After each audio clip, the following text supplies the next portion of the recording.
Et juste avant qu'on continue à rentrer dans les aspects de pourquoi parler en langue, j'aimerais juste parler de l'exemple de Paul.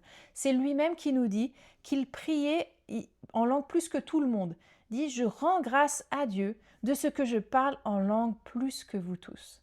Et pour moi, ça me fait réfléchir parce que je me dis, le ministère de Paul, c'est pas n'importe quel ministère. C'est un ministère qui est fort, c'est un ministère qui est parlant, c'est un ministère dont on prêche tout le temps.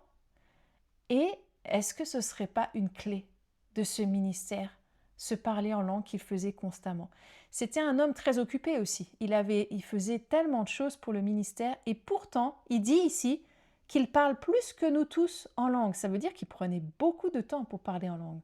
Et si Paul était prêt à se dire, ok, je prends du temps pour ça, je me prends beaucoup de temps pour ça, ça me montre qu'il y a une importance dans le parler en langue et que c'est quelque chose aussi que si on veut grandir en Dieu, si on veut aussi voir des gens venir à Dieu et pouvoir entrer pleinement dans notre appel, on a besoin de parler en langue. Je crois que c'est vraiment quelque chose qu'on a à redire.